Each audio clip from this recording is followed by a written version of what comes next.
berdiri tuh bang, kanan bang. Masuk.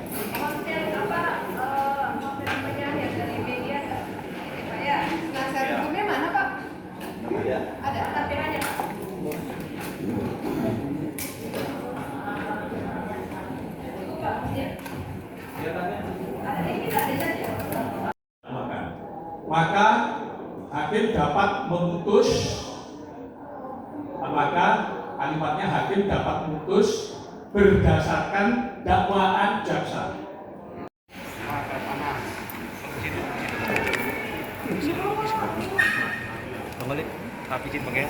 Mana Pak? Jadi teman-teman media, ya ini kami tadi baru selesai sidang keterangan ahli pidana narkotika dan ahli juga mengenai rehabilitasi. Di samping saya ada Pak Anang Iskandar, ya mantan kepala BNN yang akan bercerita banyak tentang hakikat seorang pengguna dan apa yang terbaik bagi seorang pengguna narkotika, ya yang kecanduan tentunya ya. Jadi tidak banyak bicara, silakan bertanya kepada Pak Anang Iskandar yang adalah mantan kepala BNN sejak tahun 2012 sampai dengan 2015. 4 tahun ya? Mungkin 3 tahun. 3 tahun. Silakan Pak. Ya, undang-undang narkotika membagi 6 peran, 1 peran, ya kan? Kejahatan narkotika itu sebagai penyalahguna, 5 peran sebagai pengedar. Nah, Farid ini, ya kan, yang membeli narkotika untuk dikonsumsi, artinya yang bersangkutan penyalahguna bagi diri sendiri. Penyalahguna narkotika kalau di asesmen atau dimintakan visum namanya pecandu. Namanya pecandu. Nah, pecandu ini wajib dihukum rehabilitasi. Kalimatnya wajib. Kenapa wajib? Kalau Farid nanti terbukti salah melakukan tindak pidana narkotika, Farid dihukum atau diputus menjalani rehabilitasi.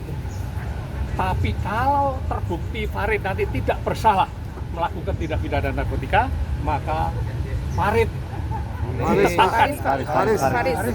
Faris ditetapkan oleh hakim menjalani rehabilitasi. Artinya rehabilitasi wajib, baik salah maupun tidak salah terhadap penyalahguna itu wajib direhabilitasi. Ya, terbukti salah. Tetapi kalau menggunakan paradigma hukum pidana, maka kalau terbukti salah, penjara. Itu masalahnya. Dan kalau tidak terbukti salah, dibebaskan. Itu hukum pidana. Sekali lagi, ya kan? Tadi sudah saya sampaikan sebagai saksi ahli bahwa pengadilan negeri itu berwenang hanya untuk perkara pidana dan perdata. Sedangkan perkara narkotika tidak ada kewenangan pengadilan negeri. Karena undang-undang narkotika sumber hukumnya adalah konvensi internasional yang mengatur masalah narkotika sebagai obat. Ingat loh ya, narkotika sebagai obat. Penanggulangannya secara kesehatan dan secara pidana. Nah, terhadap penyalahguna seperti Farid itu harus dilakukan pendekatan kesehatan. Saya kasihan, umurnya sudah tua, badannya habis. Itu membuktikan dia adalah pecandu. Dia tidak mikir makan, yang dipikir adalah bagaimana caranya secara rutin mengkonsumsi narkotika supaya dia tidak sakau. Karena narkotika itu obat. Kalau sakau dikasih narkotika, dia akan normal kembali. Nah ini, jadi pemahaman ini yang harus dimiliki oleh penegak hukum, mulai dari hakim, jaksa, dan penyidik, bahwa pendekatan penyelesaian masalah narkotika, khususnya penyalahguna, menggunakan pendekatan kesehatan, tidak diperlukan pemidanaan. Kalau dipidana, negara itu rugi, kobol-kobol. Berapa biaya penyidikan, berapa biaya penuntutan, berapa biaya pengadilan, berapa biaya ngasih makan tahanan, berapa biaya membangun infrastruktur penegakan hukum, termasuk infrastruktur lapas. Padahal kalau direhabilitasi, biayanya murah, simpel, tidak banyak masalah. Karena sekali lagi, kejahatan narkotika itu bukan kejahatan yang rumit, kejahatan yang simpel, iya kan? Yang digolongkan dengan transnational crime, bukan extraordinary crime yang sulit, enggak. Hanya perlu sistem yang dibangun negara ini harus pas, kebijakan hukumnya pas, implementasinya pas, rehabilitasinya bagus, baru bisa menyelesaikan masalah narkotika. Oke? Sebelum lanjutan pertanyaan, ini cuman hanya mau menginformasikan bahwa kehadiran ahli atau Pak Anang Iskandar ini dalam kasus Mas Faris ini adalah benar sebagai ahli dengan posisi netral. Agar supaya teman-teman media mungkin tadi melihat tanggapan dari jaksa penuntut umum tidak ada pertanyaan sama sekali. Begitu juga dengan majelis hakim tidak ada pertanyaan sama sekali. Karena mungkin dipikir ini adalah mungkin subjektif karena dihadirkan oleh tim penasihat hukum, oleh terdakwa. Tapi ini adalah objektif, kenetralan. Bahkan beliau datang kemari itu adalah kesukarelaan. Karena sebagai pengamat narkotik, melihat sayang aja Mas Faris ini sebagai pencandu harus dihukum oleh negara seperti ini, seperti itu.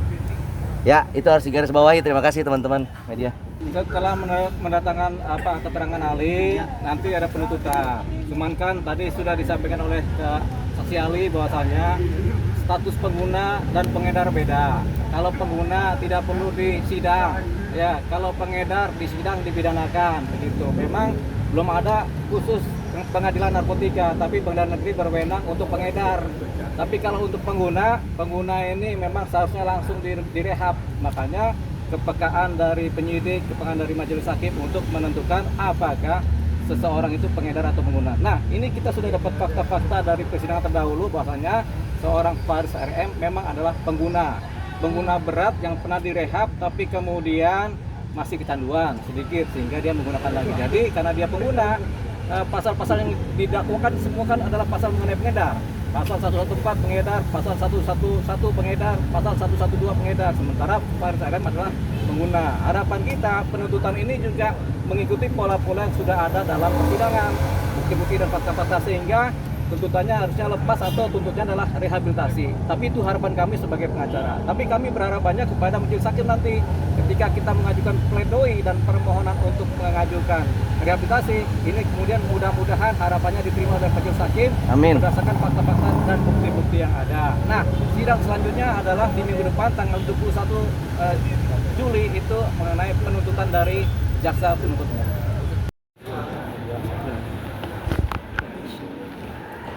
Faris, Gimana tadi dengan kedatangan saksi ahli Pak Faris?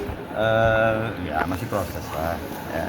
Nanti mungkin relevannya saya kasih keterangan mungkin setelah tuntutan atau pledoi baru ada pendapat yang bisa saya tanggapi. Sekarang masih proses.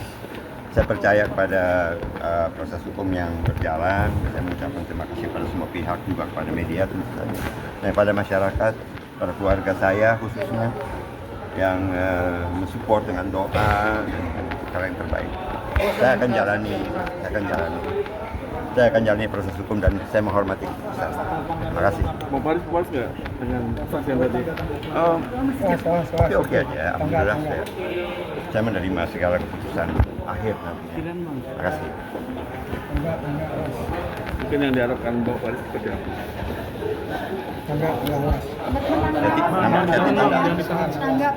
Tangga teman-teman, bentar tangga. Kan jadi